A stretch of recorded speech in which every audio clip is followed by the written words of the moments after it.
ఒక తండ్రి కన్న కల.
ఇప్పుడు స్థలం కుదిరింది.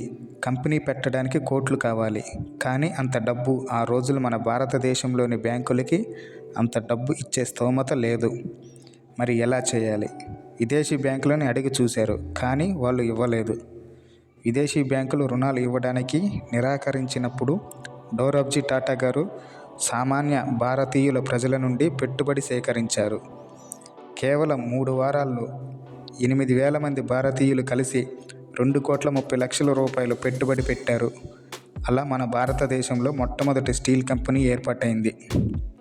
1907 ఆగస్టు 26వ తేదీన Tata iron and steel company TISCO స్థాపించారు మన డోరాబ్జీ టాటా గారు. ప్రపంచంలోనే అతిపెద్ద ఉక్కు సంస్థలో ఒకటిగా నిలిచింది టాటా స్టీల్. అలా విదేశీయుల పాలనలో విదేశీయులది ₹1 పెట్టుబడి లేకుండా మన సొంత శక్తితో, సొంత డబ్బుతో నిర్మించుకున్నాం మనం మన టాటా స్టీల్ని. అలా జంషెడ్జీ టాటా గారు మిగిల్చిన 3 ఆశయాల్లో ఒకటి స్టీల్ కంపెనీని పూర్తి చేశాడు డోరాబ్జీ టాటా గారు. మిగిలిన 2 ఆశయాలు ఎలా పూర్తి అయ్యాయో తెలుసుకుందాం రండి. భారతదేశ పారిశ్రామిక చరిత్రలో టాటా అనే పేరు ఒక నమ్మకానికి చిహ్నం. జంషెడ్జీ టాటా గారు ఈ సామ్రాజ్యానికి పునాది వేస్తే దానిని ఒక మహావృక్షంగా మార్చి ఆధునిక భారతదేశానికి ఉక్కు, విద్యుత్ మరియు విద్యా సంస్థలను అందించిన మహనీయుడు సార్ డోరాబ్జీ టాటా గారు. ఆ రోజుల్లో ఫ్యాక్టరీలు, కంపెనీలు నడవాలంటే కరెంటు కావాలి. కరెంటు లేదా అంటే ఉంది, బొగ్గుతో తయారయ్యేది. బొగ్గుతో కరెంటు తయారవటం అంటే మీకు తెలుసు కదా, కాలుష్యం విపరీతంగా ఉండేది. రైలు బొగ్గుతో నడిచేవి, ఫ్యాక్టరీలు, కంపెనీలు అన్నీ అప్పుడు బొగ్గుతోనే నడిచేవి. ముంబై నగరం కాలుష్యపు కోరల్లో ఉండేది. డోరాబ్జీ టాటా గారికి అర్థమైంది, ఇప్పుడే కాలుష్యం ఈ విధంగా ఉంది, రాబోయే రోజుల్లో ఫ్యాక్టరీలు ఎక్కువైతే అంతే మోతాదులో కాలుష్యం ఎక్కువైపోతుంది. భారతదేశం కాలుష్య రహితంగా మారాలి అని అనుకున్నాడు. అంతేకాదు, జంషెడ్జీ టాటా గారి లక్ష్యాల్లో హైడ్రో ఎలక్ట్రిక్ ప్రాజెక్టు కూడా ఒకటి. అదే సంకల్పంతో ముందుకు నడిచాడు డోరాబ్జీ టాటా గారు. నీటితో కరెంటు సృష్టించాలని దానికి అనువైన ప్రాంతం కోసం అన్వేషణ మొదలుపెట్టాడు డోరాబ్జీ టాటా గారు. మహారాష్ట్రంలో పర్వత ప్రాంతాల్లో చాలా నీరు ఉండేది అని గ్రహించాడు. ఆ నీటిని ఉపయోగించి విద్యుత్ తయారు చేయవచ్చని ఆలోచించి కొండ ప్రాంతమైన కోపోలి కొండల నుండి పడేటి నీటి ద్వారా విద్యుత్ తయారు చేయవచ్చని గ్రహించాడు. దానికి తగిన ఏర్పాట్లు చేశాడు. విదేశాల నుండి ఇంజనీర్లను పిలిపించాడు. కానీ ఆ ప్రాంతానికి రవాణా సౌకర్యం లేదు. బండ్లు వెళ్ళటానికి కాదు కదా, మనుషులు నడిచేదానికి కూడా దారి లేదు. ముళ్ళు, రాళ్ళు, రప్పలు. కరెంటు ప్రాజెక్ట్ కట్టాలంటే మాటలు కాదు కదా, పెద్ద పెద్ద పైప్ లైన్లు, భారీ యంత్రాలు కొండల మీదకి తీసుకువెళ్ళాలి. అప్పుడు క్రేన్లు, జేసీబీలు లేవు కదా. ఏనుగులు, గుర్రాలు, మనుషుల సాయంతో కొపోలి కొండల మీదకి చేర్చేవారు. అలా ఎంతో శ్రమించి చివరికి 1910వ సంవత్సరం ముంబైకి సమీపంలోని పశ్చిమ కనుమలలోని కొపోలి వద్ద Tata hydro electric power supply కంపెనీని స్థాపించారు. అలా 5 సంవత్సరాలు కష్టపడి 1915 లోనావాలా నుండి మొదటి జల విద్యుత్ పూర్తి చేసి ముంబైకి విద్యుత్ సరఫరా చేశారు. ఆ తర్వాత కొపోలి, బివ్వూరి మరియు కుండలి ప్రాజెక్టులను పూర్తి చేసి పారిశ్రామిక అభివృద్ధికి అవసరమైన శక్తిని అందించారు డోరాబ్జీ టాటా గారు. ఆయన అందించిన జల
పెంచబడింది. 1911లో మొదటి బ్యాచ్ విద్యార్థులతో తరగతులు మొదలయ్యాయి. IISc భారతదేశంలోనే అత్యుత్తమ పరిశోధనా సంస్థల్లో ఒకటిగా ప్రపంచమంతా పేరు పొందింది. ప్రతి సంవత్సరం మార్చి 3వ తేదీన జంషెడ్జీ టాటా గారి గౌరవార్థం వ్యవస్థాపక దినోత్సవం జరుపుకుంటారు. ఇంతకీ బెంగళూరులో ఈ విద్యా సంస్థని పెట్టాలని డోరాబ్జీ టాటా గారికి సూచించిన వ్యక్తి ఎవరో తెలుసా? భౌతిక శాస్త్రంలో నోబెల్ అవార్డు గ్రహీత సర్ విలియం రామ్సే గారు. తరువాత ఈ విద్యా సంస్థకి ఆయన శిష్యుడు మోరిస్ ట్రావెర్స్ ఇంగ్లాండ్ మొదటి డైరెక్టర్గా నియమించబడ్డారు. ఆయన 1909లో IISc స్థాపించినప్పటి నుండి 1911 వరకు ఈ విద్యా సంస్థకి డైరెక్టర్గా పనిచేశారు. మన భారతదేశానికి సంబంధించిన దిగ్గజ శాస్త్రవేత్త, నోబెల్ బహుమతి విజేత, గొప్ప భౌతిక శాస్త్రవేత్త సర్ సివి రామన్ గారు 1933 నుండి 1948 వరకు ఈ యూనివర్సిటీకి డైరెక్టర్ హోదాలో ఉన్నారు. ఆయన బాధ్యతలు చేపట్టిన కాలంలో IISc భారతీయ రీసెర్చ్లో ముఖ్య పాత్ర పోషించింది. డోరాబ్జీ టాటా గారి కృషి వల్ల జంషెడ్జీ టాటా గారు మిగిల్చి వెళ్ళిన 3 లక్ష్యాలను పూర్తి చేయటం జరిగింది. మరి డోరాబ్జీ టాటా గారు తన సర్వస్వాన్ని పణంగా పెట్టి టాటా గ్రూప్స్ని ఎలా నిలబెట్టుకున్నారో ఇప్పుడు తెలుసుకుందాం. టాటా గ్రూప్స్ చరిత్రలో అత్యంత క్లిష్ట సమయం మొదటి ప్రపంచ యుద్ధం తరువాత 1924లో వచ్చింది. ప్రపంచమంతా ఆర్థిక మాంద్యం వచ్చి అల్లాడిపోతుంది. టాటా గ్రూప్స్ కంపెనీలు కూడా నష్టాల్లోకి వెళ్ళేది. ఎంతలా అంటే టాటా గ్రూప్స్ మూతపడే పరిస్థితికి వెళ్ళింది. కార్మికులకు జీతాలు కూడా ఇవ్వలేని పరిస్థితి టాటా గ్రూప్స్ ఎదుర్కొంది. అప్పుడు మన డోరాబ్జీ టాటా గారు తీసుకున్న నిర్ణయం మరే ఇతర కంపెనీ యజమానులు తీసుకొని ఉండరేమో బహుశా. ఆ సమయంలో డోరాబ్జీ టాటా గారు తన భార్య మెహర్బాయి టాటా గారికి చెందిన అత్యంత విలువైన జూబ్లీ డైమండ్, ఇది కోహినూర్ కంటే 2 రెట్లు పెద్దది, తన వ్యక్తిగత నగలు, తన పేరు మీద ఉన్న ఆస్తిని ఇంపీరియల్ బ్యాంకులో తాకట్టు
నగరానికి మొదటి మాస్టర్ ప్లాన్ సిద్ధం చేసింది. కేవలం కార్మికుల నివాసాలే కాకుండా అన్ని సౌకర్యాలు కలిగిన నగరాన్ని నిర్మించాలని ఆయన కోరుకున్నారు. విశాలమైన రోడ్లు, నీడనిచ్చే చెట్లు, పచ్చిక బయళ్ళు, ఉద్యానవనాలు, క్రీడా మైదానాలు, హాస్పిటల్స్ మరియు వివిధ మతాల ఆరాధనా స్థలాలకు స్థలాన్ని కేటాయించాలని ఆయన సూచించారు. ఆ దార్శనికతే నేడు ఆ నగరాన్ని దేశంలో నెంబర్ 1 స్మార్ట్ సిటీగా తీర్చిదిద్దింది. ఇంతకీ ఆ నగరం ఏదో తెలుసా? ఇప్పటికీ ఒక్కసారైనా ఆ ఊరి పేరు వినే ఉంటారు. డోరాబ్జీ టాటా గారు తన తండ్రి గారైన జంషెడ్జీ టాటా గారి పేరు మీదనే ఆ నగరానికి జంషెడ్పూర్ అని పేరు పెట్టారు. ఇది భారతదేశపు మొట్టమొదటి స్మార్ట్ మరియు ఇండస్ట్రియల్ సిటీగా పేరుగాంచింది. డోరాబ్జీ టాటా దంపతులకు పిల్లలు లేని కారణంగా తన పేరు మీదున్న యావదాస్తిని అప్పుడు జంషెడ్జీ టాటా ట్రస్ట్కి దానం చేశారు. ఆ ట్రస్ట్ ఎంతోమంది పేదలకు మరియు క్యాన్సర్ రోగులకు, వృద్ధులకు, అనాథ పిల్లలకు ఇలా ఎంతోమందికి నేటికి తన సేవలు అందిస్తుంది. తన తండ్రి గారి కల కోసం భారతదేశాన్ని అభివృద్ధిలో ముందుకు నడపాలని తపన పడిన డోరాబ్జీ టాటా గారు 1932 జూన్ 3వ తేదీన జర్మనీలోని బ్యాడ్ కిస్సింగ్ అనే ప్రదేశంలో మరణించారు. ఆయన భౌతిక కాయాన్ని లండన్లోని వోకింగ్ అనే ప్రదేశంలో తన భార్య సమాధి పక్కనే తనని కూడా సమాధి చేశారు.